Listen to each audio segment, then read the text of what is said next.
Okay, I guess we can start. Today's talk is continuing from where we were before with the basics. Today's talk is the four stages of enlightenment, or the four stages of awakening. Uh, this is mainly a Theravada teaching, but I asked Situ Rinpoche one time when I was with him if this was part of Vajrayana also, and he said, "Oh yeah, but that's way back at the beginning, where we are." uh,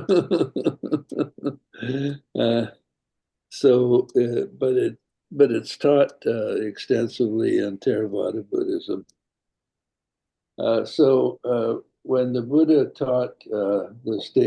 taught enlightenment, he taught that it could come in as many as four stages.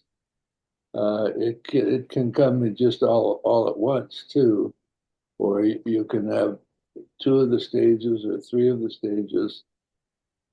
But if you do it the slowest way possible, then it happens in four stages.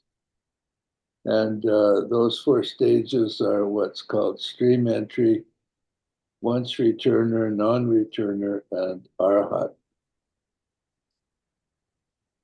Now,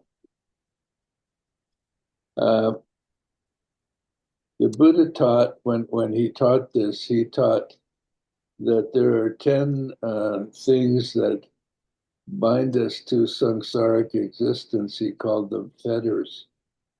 The 10 fetters that bind us to samsaric existence are what are destroyed in the four stages of enlightenment. The first three are destroyed in the first stage. The next two are weakened in the second stage, eliminated in the third stage, and the remaining five are destroyed in the final stage, the fourth stage.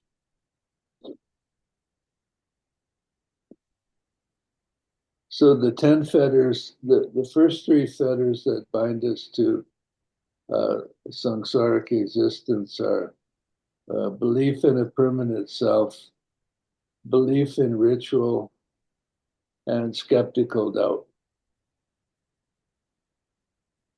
Now, if you practice mindfulness and you go through the stages of insight that we talked about last time, and you reach a jumping point, and you take what appears to be a leap into the unknown, um, and you attain something, you probably will attain the first stage of enlightenment.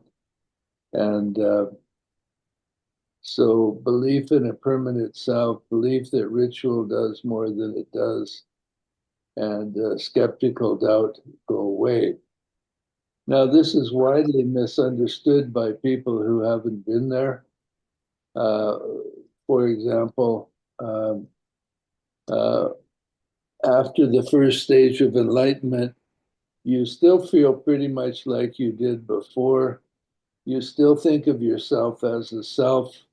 You still can express yourself, like I'm hungry, I'm thirsty, I want this, I want that, I don't like this. Uh, uh, so it's a little deceptive.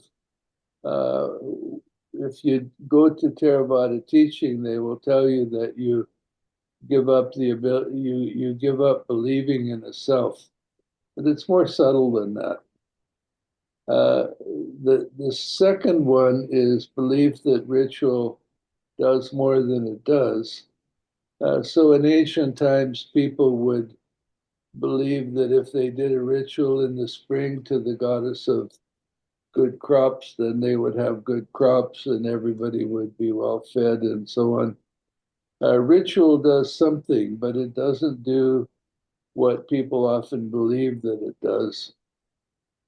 And the third thing is skeptical doubt. Now, what actually happens in the first stage of insight, the first stage of enlightenment, is that you have a glimpse of ultimate reality.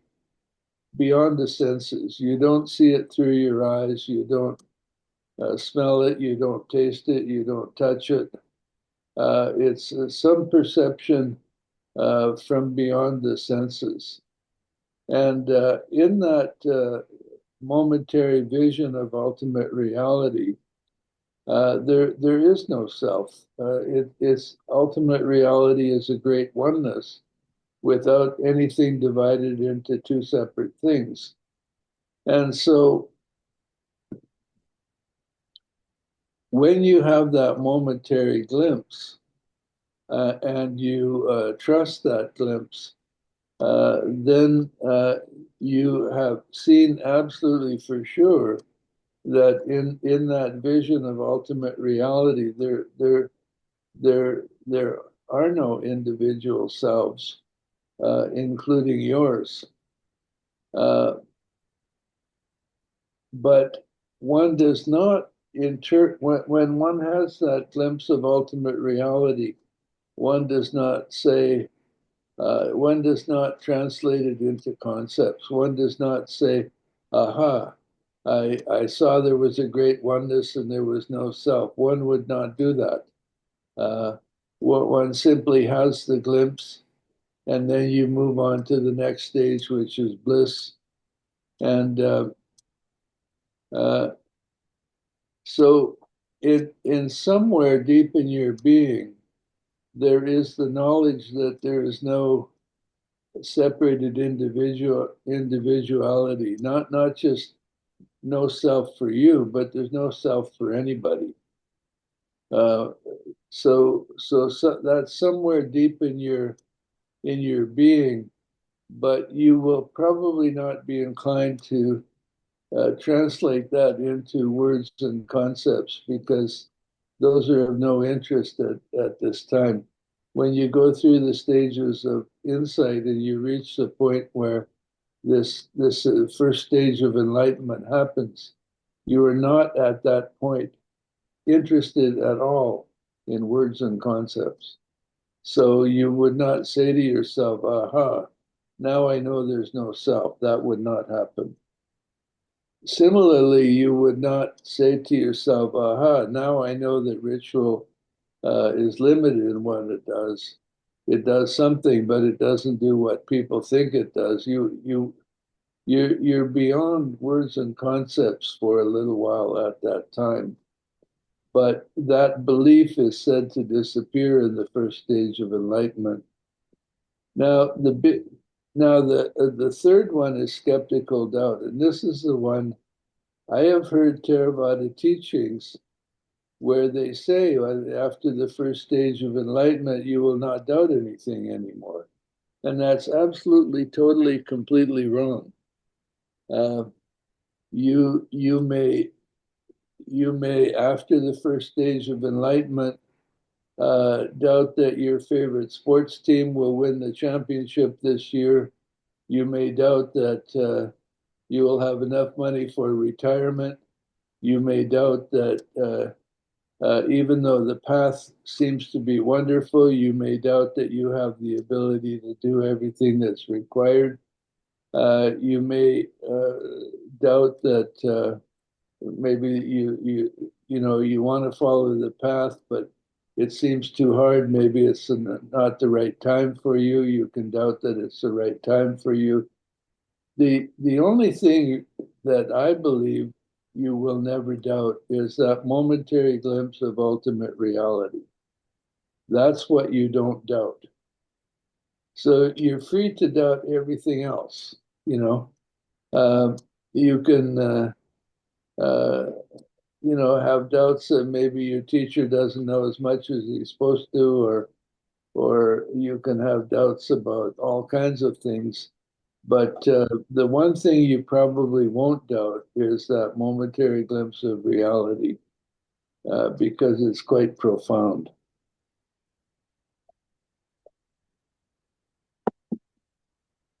After this momentary glimpse, you go into bliss, and then eventually you reemerge from that, and you are in fact a changed being in that you according to the Buddha, you will now go on to attain full enlightenment within 7 lifetimes.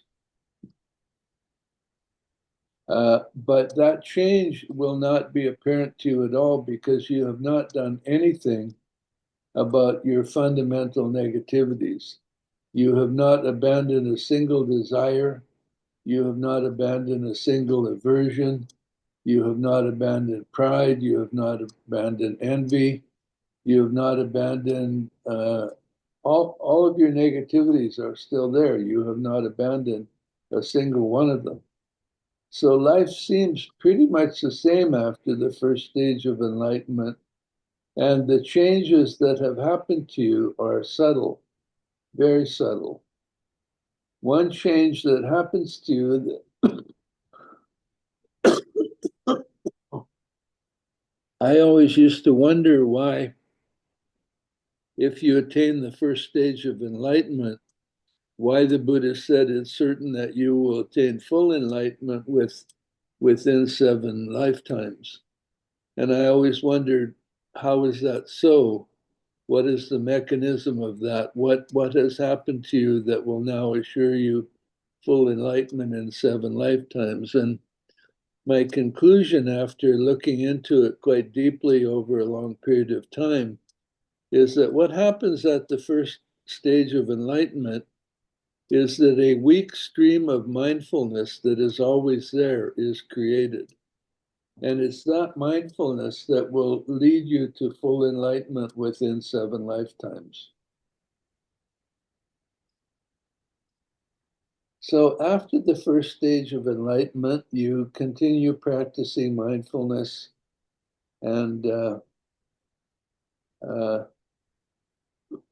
one of the fundamental aspects of life in samsara is what I call the attraction aversion mechanism.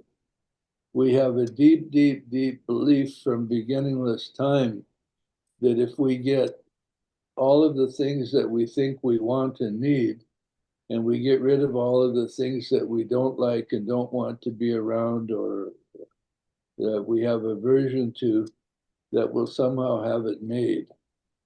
And the prince and princess will live happily ever after. They won't be subject to aging and death. They will never have arguments. They will never go hungry. Everything will be perfect. We'll have it made forever. And so after the first stage of enlightenment with this slightly augmented mindfulness, one will tend to notice that most among all the remaining defilements that you have, attraction and aversion, or desire and hatred, or greed and anger, whatever words you want to use, you will tend to notice those most. And pride, you won't notice quite likely very much. Envy, you might notice if it comes up. But attachment to a material body or attachment to an immaterial body, which are two of the fetters that go at the state and at the 4th stage, you won't likely notice them at all. You only notice them after you die and you don't have a body. Then you notice that you want one, but you won't likely notice it while you're in this body. So what happens is as you practice mindfulness, you're mindful of whatever comes up. But what will be most obvious is this, what I call the attraction aversion mechanism, or desire and hatred, or attachments based in desire and hatred. And eventually, after practicing mindfulness for a long time, you will have a deep insight that will result in the second stage of enlightenment. Now, in the second stage of enlightenment, desire and hatred are weakened. That was the words that the Buddha used to describe that. Well, how can they be weakened? What does that mean? What actually happens? And looking into this in great detail myself, um, what it the conclusion that I came to is that what happens in the second stage of insight, the second stage of enlightenment, is one has a deep insight into reality and the oneness of all things. And um, when one has this deep insight into the oneness of all things and the oneness of all beings, then satisfying your own desires doesn't seem very worthy anymore. And the attraction aversion mechanism doesn't seem like something you want to invest yourself in. And so what happens is at the second stage of enlightenment, before that, from beginningless time, you have had this deep belief, usually unconscious, that if you get all the things you want, you get rid of all the things you don't like, you'll have it made. That belief goes away. Your desires and your aversions don't go away. But this deep-seated belief that you can get happiness through getting more of what you want and getting rid of what you don't want, that's what goes away, because when you have this deep insight into the oneness of all beings, their happiness is much more important to you from that point on than your own happiness. And fulfilling your own desires just seems like a worthless project. And so you still have all your desires and your aversions, but you don't look to them for ultimate happiness anymore. You understand that? Does that make sense? Somebody nod. Yeah, okay. Let's all pretend we got that at least, you know. uh, so, so from the second stage of enlightenment on, the stream of mindfulness becomes a little bit stronger. And the Buddha said, if you attain the second stage of enlightenment, you will attain full enlightenment within a maximum of one more lifetime. So you have a big improvement. You went from 7 lifetimes to one more lifetime. And your stream of mindfulness becomes a little stronger. And but you still have all your desires and your aversions, and you experience them as weaker in the sense that they don't seem as important to you. If you see a 4-year-old in a supermarket who spies a candy bar and desire for it arises and he just absolutely has to have it or he's going to die. We don't have, after the second stage of enlightenment, you don't have that degree of attachment anymore. You can desire something, but if you don't get it, it doesn't make much difference.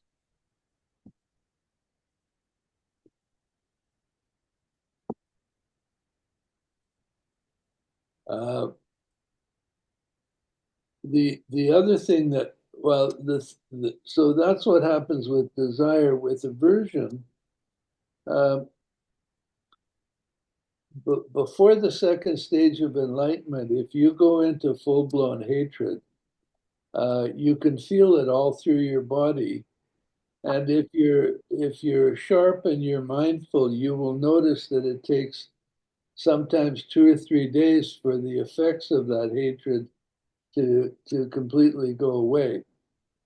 But after the second stage of enlightenment, if you happen to get into full-blown hatred, you might just all of a sudden see the other person's point of view, and the hatred disappears totally, like it was never there, and you don't have that 2 or 3 day period of having to gradually get back to normal. Um, I guess I can tell this story. So I had that experience when I was still married, and my wife and I had a great marriage, and we got along very well. But we had one thing that we argued over every once in a while, and so we had the same argument.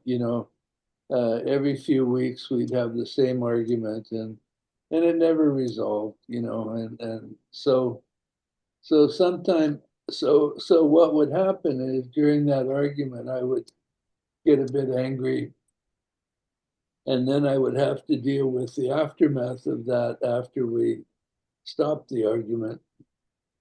And after the second stage of enlightenment, we were having that argument one day, and I was all worked up and angry, and then all of a sudden I saw things from her point of view, and and and the anger just completely disappeared. And I said to her, "Oh, well, I guess you were right all along. We'll go with it your way." And that completely baffled her because she wasn't expecting that, because we're in the middle of this argument. We both know the pattern goes on for a long time. We don't resolve it, and then we eventually uh, work it out. Uh, so, so I said, "Yeah, you've been right all along. We'll do it your way." And I give up my point completely. And that baffled her so much. She said, "No, actually, there's a lot of merit in your way. Let's do it your way." So then we had a very friendly argument about, no, let's do it your way. No, let's do it your way. But there was no longer any anger or anything like that.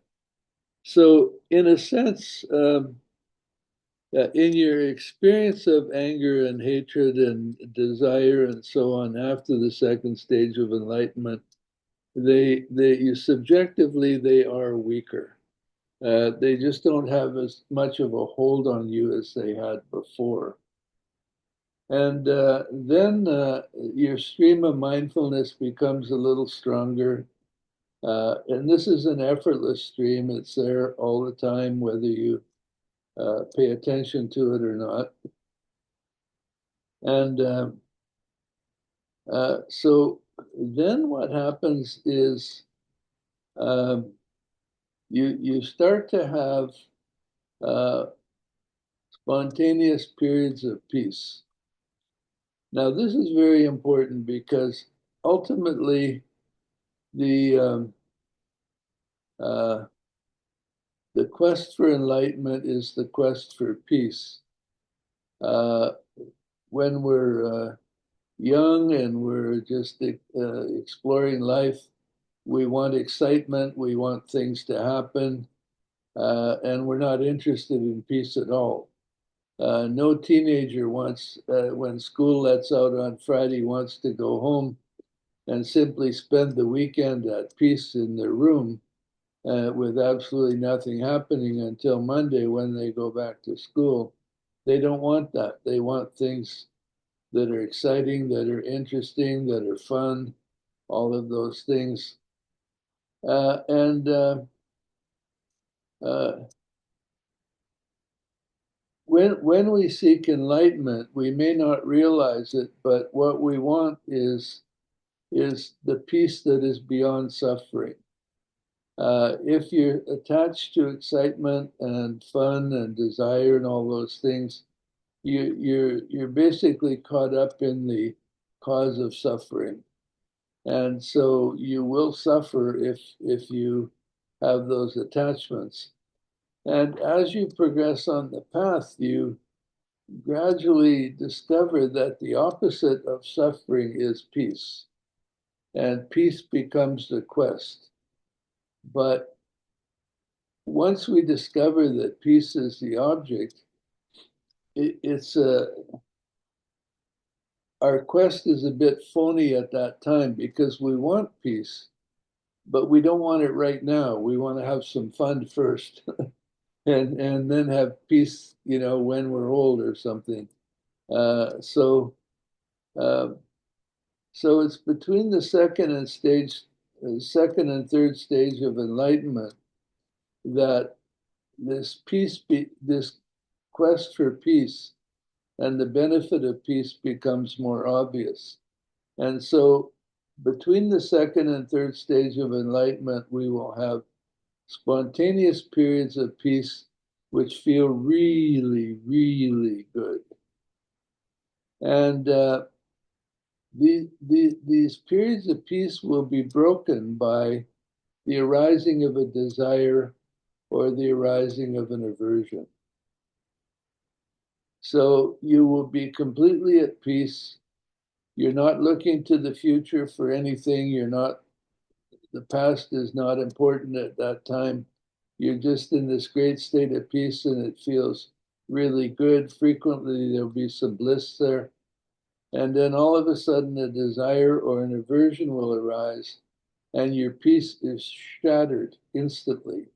And now you're in a very unpleasant state. A desire that has not been fulfilled is an unstable, unpleasant state. And your being is demanding that the desire be fulfilled. Or if it's an aversion, it's the same thing. It's that rather than get something, you need to get rid of something or end something. And so when the Buddha taught 2,600 years ago, he used to say that if your predominant defilement and attachment is related to hatred and anger, you can awaken quite quickly because it will be very obvious to your being that hatred and anger are unpleasant for yourself and they're harmful to yourself and possibly harmful to others. And it will be very easy to see that and to then go beyond it to full awakening. He said, but if your primary attachment is desire and attachment to things that are pleasant, then your path will be slow because it's very, very, very difficult for anyone to see the downside of desire. So you want something, you get it, you enjoy it, and that makes you feel good. Where is the downside in that? And so before the second stage of enlightenment, there's no hope of seeing the downside of desire. But after the second stage, what happens is you have spontaneous periods of peace, and then a desire or an aversion arises, and your experience of that is awful. You know, you're in this wonderful, wonderful state, maybe with some bliss, and all of a sudden you're in this state of unfulfilled desire or unfulfilled aversion. And it's a very unpleasant state. And the contrast between the two becomes very, very apparent at that time. And so what happens then is that, if a desire arises, if you go fulfill it, well, it sort of feels good, but not very much because you're still remembering how you were in this incredibly pleasant state of peace with a little bliss, and the desire killed that. And when you fulfill the desire, it doesn't really compare to the state you were in before. So toward the end of the space between the second and third stages, you start to have deep insight into the nature of attraction and aversion, the nature of desire and hatred, and the nature of getting what you want and getting rid of what you don't like. And so at the third stage of enlightenment, your deep insight results in the elimination of attachment to desire and aversion. You all understand that? Yeah. So then so after the third stage of enlightenment, stream of awareness, your stream of mindfulness, naturally occurring stream of mindfulness increases. And the Buddha said if you attain the third stage of enlightenment, you are what's called a non-returner. That means that you will either fully awaken in this lifetime or you will fully awaken after death without the necessity of taking another birth. So after the third stage, you now have some experience of peace. And so the goal of attaining peace seems like a much more reasonable one than it did before. And you have dropped your attachments to the various desires and the various aversions and so on. So you can still have what you would, you can still, after the third stage of enlightenment, say, oh, I would like such and such for my next meal. And there's something that appears to be desire there, but there's no attachment behind it. And it's really quite a different experience. It's you go through the mechanisms that you went through before when you had attachment, but there's no attachment behind it. I don't know if I can get that across very, very well. So when someone attains the third stage of enlightenment, and then they go back to their daily life, at first it will seem to them like nothing changed, because if they enjoyed having a certain thing for breakfast, they will still enjoy that. And they will even have what appears to be desire. It's only when they look into it that they discover that there's really no attachment. And the difference between the two is that if an apparent desire from previous habit arises and you can't fulfill it, it just instantly dissolves and you do not suffer whatsoever. So because there's no attachment there. So this is a very subtle difference. And then when you practice your mindfulness, the remaining five fetters start to become a little bit more noticeable. And some beings between the third and fourth stage will have spontaneous experiences of the pure form of the remaining fetters. So, for example, well, I guess I'll use myself as an example. So I one day had the pure experience of so-called pride, and it lasted for quite a few hours, and it was not at all what I thought it was. What I thought pride was uh, thinking that you're great because you did something great, or thinking that you're superior because you did something really good, or something like that. But what pride was in its purest form, it was simply feeling good about yourself. And so, um,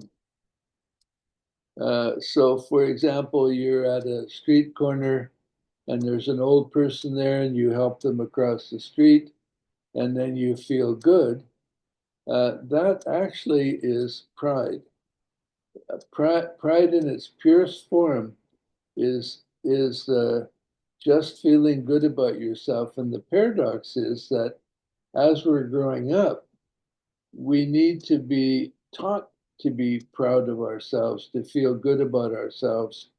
Because if you don't feel good about yourself, then the path to enlightenment is very, very difficult because you have all kinds of formations about not being good enough or something like that. But once you enter the path, then uh, eventually the pride becomes a fetter. So it's a fundamental need of children to feel good about themselves, and it's also a fundamental formation in adults.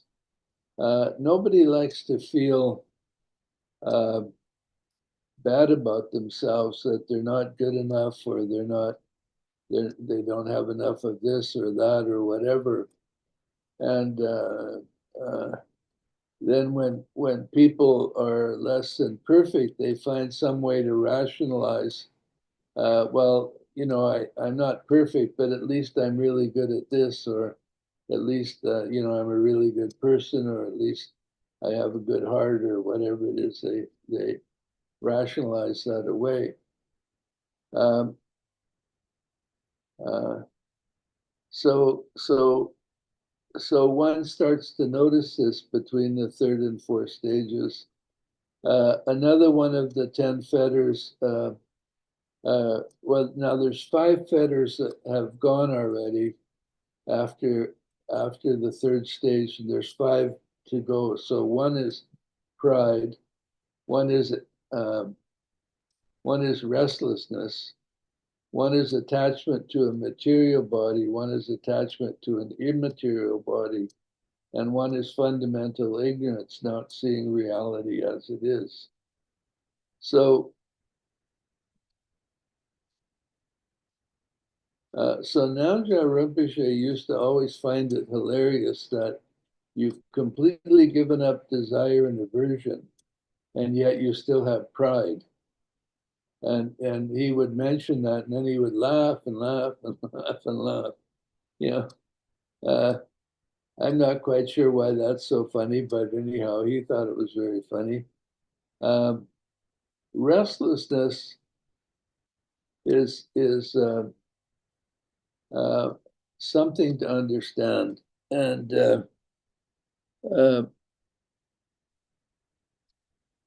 what happens, what would happen if a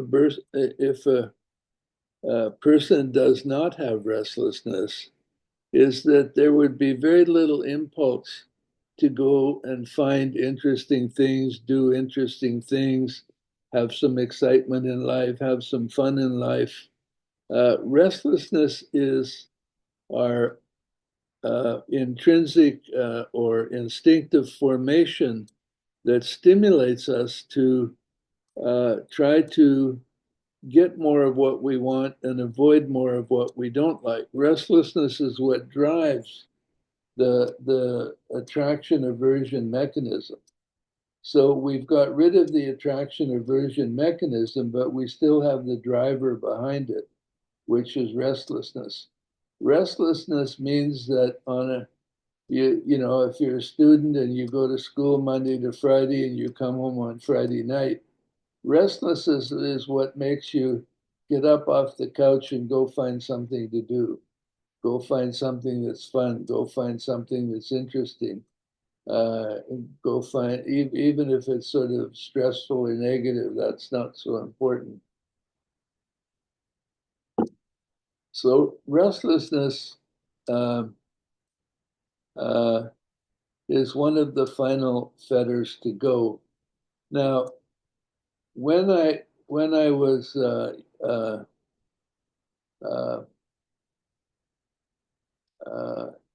in 1998, I went to Tibet to visit the 17th Karmapa because I'd been a student of the 16th Karmapa and I wanted to renew the teacher-student relationship.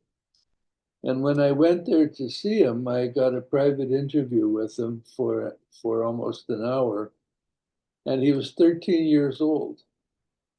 And he sat down on his chair And me, a stranger who has nothing to offer him, shows up, and I sit in front of him.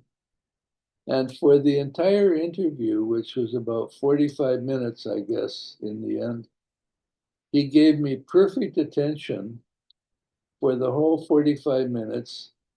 He did not fidget once. His body was simply at peace and it did not move. And, 13-year-olds can't sit still like that for 45 minutes, especially when they're faced with a boring situation. Here's some old guy that, uh, and he's not here to give me, treats or anything like that. He's just here to talk. Um, so to me, that was a great sign that they had found the right Karmapa because he did not display any evidence of any restlessness whatsoever. And and being at peace like that is for a 13-year-old is difficult to fake. Also, one of my teachers was a great Rinpoche called Traulig Rinpoche, who died quite some time ago. And about 3 or 4 years after he died, I went looking online to see if I could find out if they had found the new one.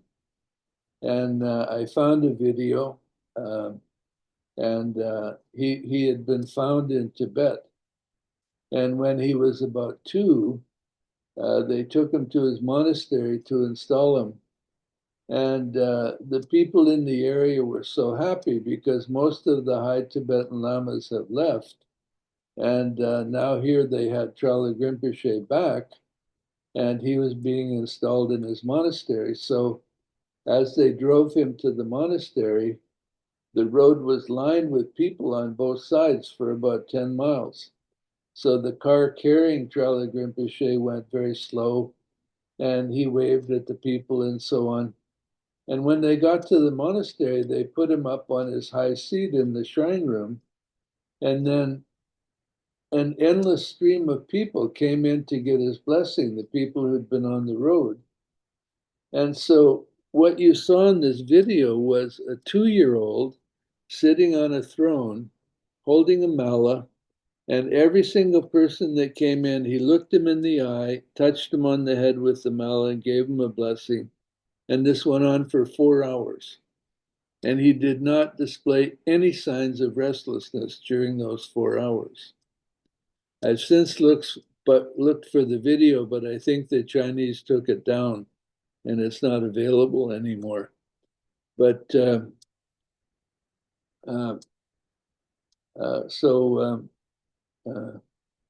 so restlessness is one of the remaining fetters.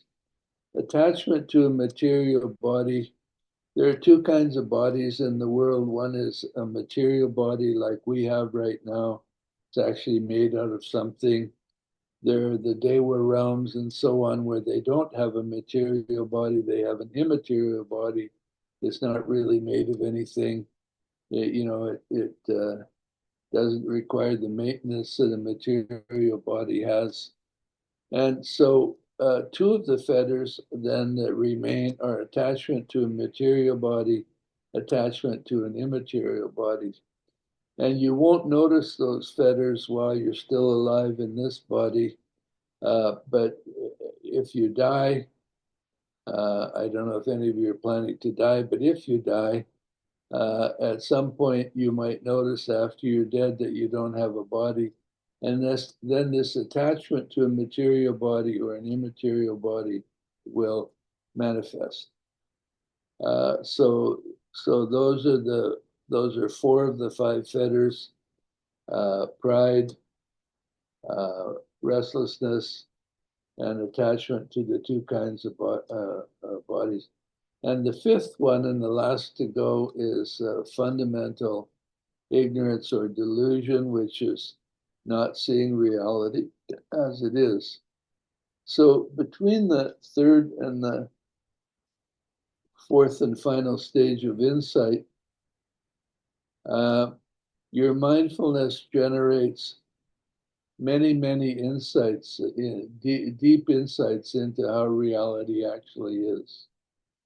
And when you have done all of those, then full awakening can happen, and you will then be at peace. And what happens at the moment of final enlightenment is uh, it's very difficult to understand when we still carry the belief in individual self, because in conventional terms, somebody will say, "Well, I'm a, I'm a seeker, and I follow the path, I walk the path, and I have to get enlightened."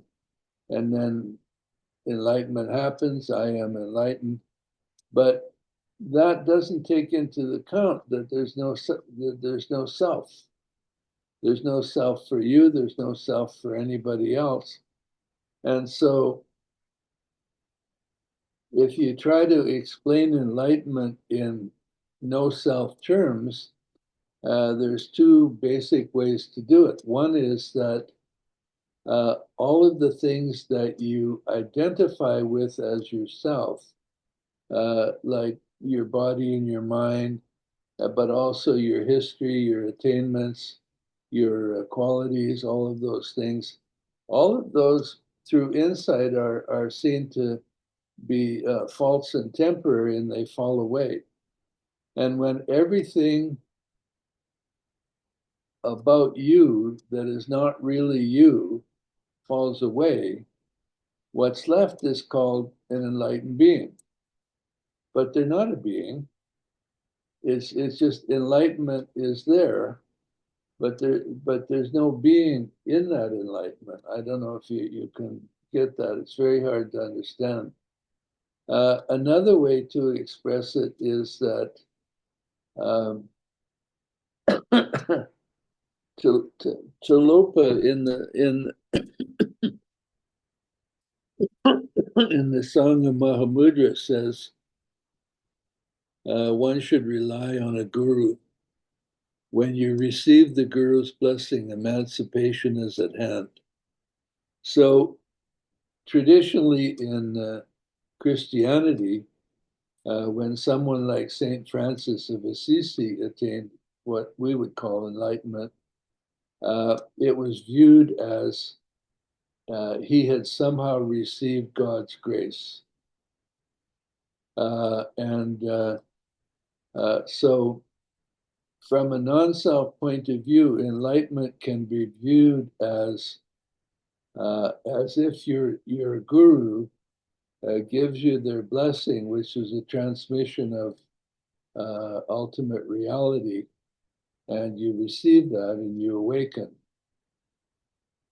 Uh, but one can also turn that around, and one can say that by following a fully enlightened guru and by doing the purification of mind practices, then at one point you tune into that guru's enlightened mind. None of these ways of expressing it are particularly satisfactory, but we have to work with words, and we're limited by the language that we speak. If we were speaking a different language, it would probably come out quite different when we try to explain these things. But enlightenment is beyond words and concepts, but we use them to try give some idea of what it's about.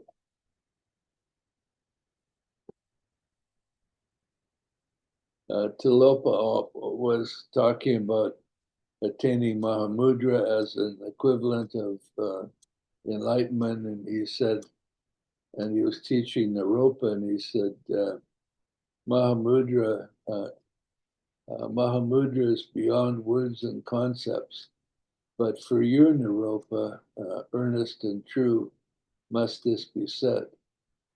And then he taught him in words. But don't be deceived by the words. You can hear the words, you can maybe get some vague idea what it's about, but one thing that seems pretty certain is that there's nobody in history so far who has attained enlightenment and said, wait a minute, this sucks. I don't want this. That hasn't happened yet, you know. Um, and So what happens in the model that I described, where all of the parts that are not really you fall away and what's left is not a self, but uh, it has qualities that include uh, love, kindness, compassion, wisdom, skillful means, uh, and basically perfect mindfulness. Uh, so so so your fundamental nature is uh, uh, perfect, one might say, uh, uh, in that your fundamental nature is love, compassion, wisdom, all things good. And all of these are there naturally. You don't have to particularly develop them. So they sometimes call the wisdom that you have when you're enlightened as primordial wisdom, in the sense that it's always been there and now you've tuned into it. Um, and the same thing is that compassion is there, but now you've tuned into it. And it's just part of your intrinsic nature, part of your fundamental nature, who you are. Questions?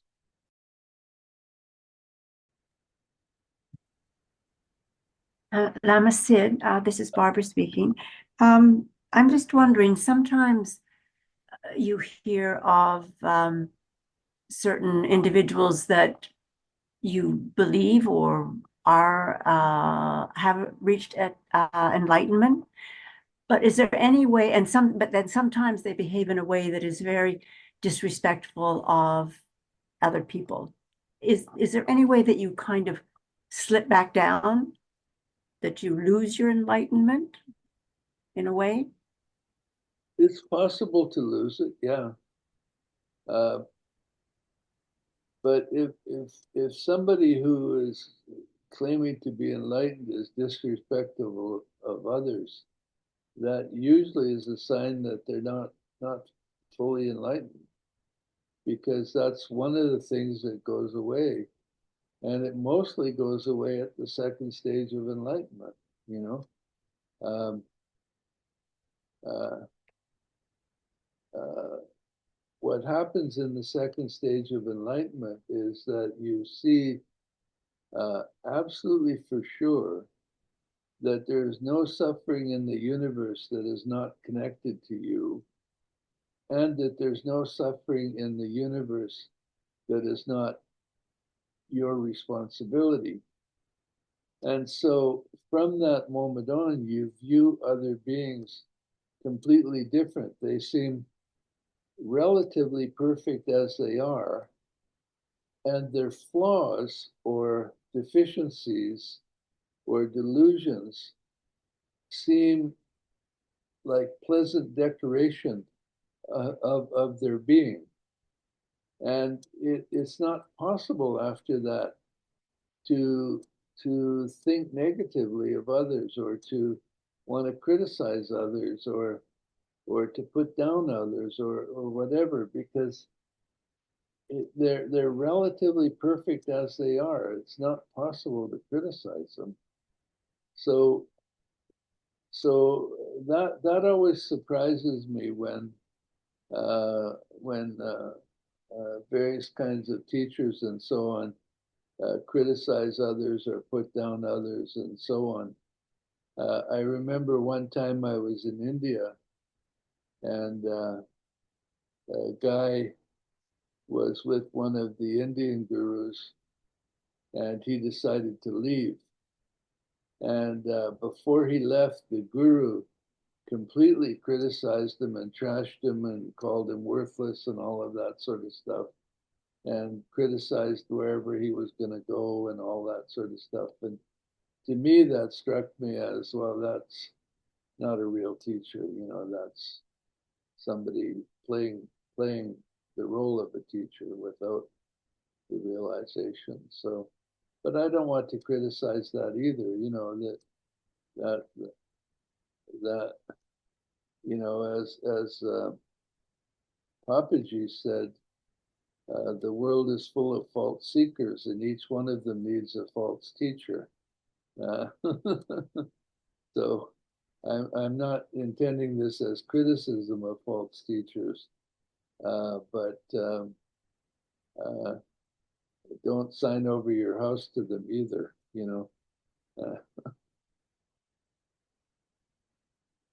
I don't know if that answers the question, but Thank you. I talked for a few minutes, so that was something.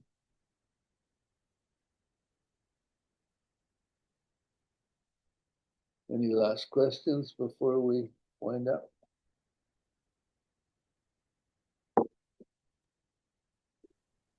Lama, I was wondering if you'd talk a little bit more about attachment. And so we were talking the other day about, being attached to somebody, say like my dad.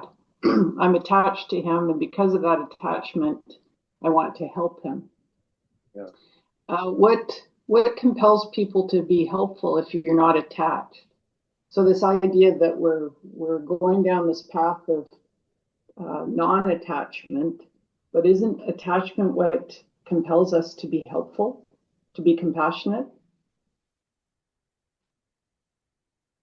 It does. It does in a way, but it's preferential help. That in the various texts it says Buddhas and Bodhisattvas are trained in impartial compassion, and your compassion for your father is not impartial. It's your compassion for him is more than it would be for somebody else's father, or some other being that you've never even met. So you should still be compassionate, but you should recognize that it's because he's family and that you have attachment to family and so on. When you go through these stages of enlightenment and you reach the second stage or higher, then you will start to tune into your own intrinsic compassion, which is part of your Buddha nature, part of your ultimate nature, and that will be impartial compassion. And so it will be there for all beings without exception.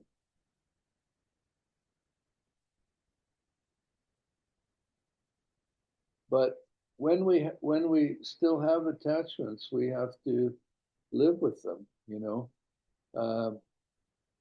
It would be wrong to say, oh, well, I'm just attached to him because he's my father, so I won't do anything for him. That would be wrong. Be compassionate toward him, help him, and recognize that there's probably some attachment behind that. And the attachment will take care of itself at some point through the practice of mindfulness, which is, I think, what we're going to talk about next time, probably the 4 foundations of mindfulness, and in particular, mindfulness of body, which is so incredibly appropriate for people living in the world in the West in this day and age. I don't know if you know anybody like that, but it will be very helpful for those people. Okay, Ali, you have a question? Yeah, I know. I know we're at the end. Going back to when you were saying,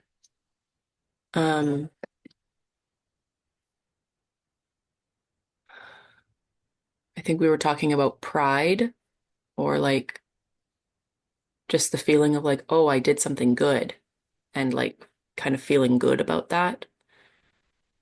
Is it is it specifically that you won't feel it, or you'll just really feel the arising of it and be like, oh wow, I feel really good right now, and that's really clearly a construct that's happening in my system.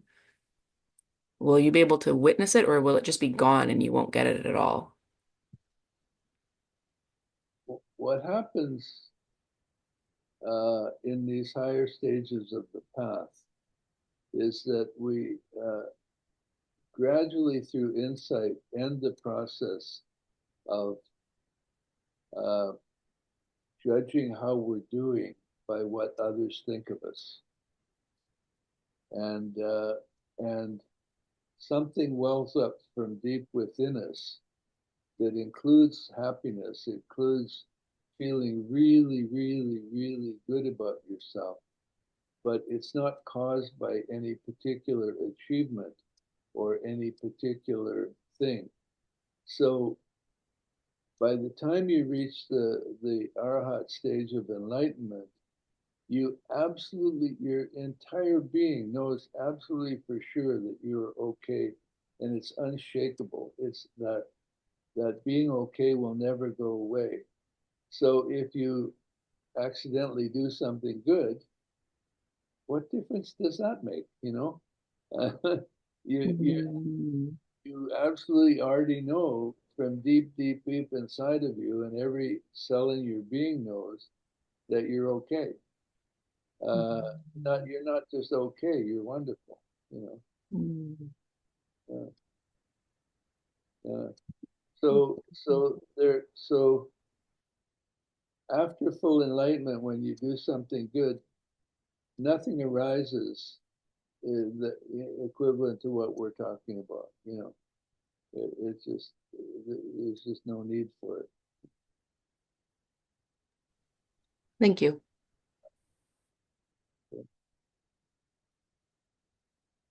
Okay, so next week I'd like to talk about mindfulness, the four foundations of mindfulness, mindfulness of body in particular, if that's right with you, Brian. Yeah. That's just fine with me. Okay.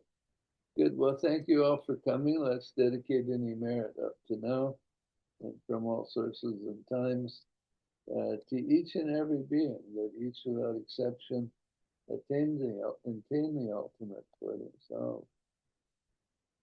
Good. Thank you all for coming.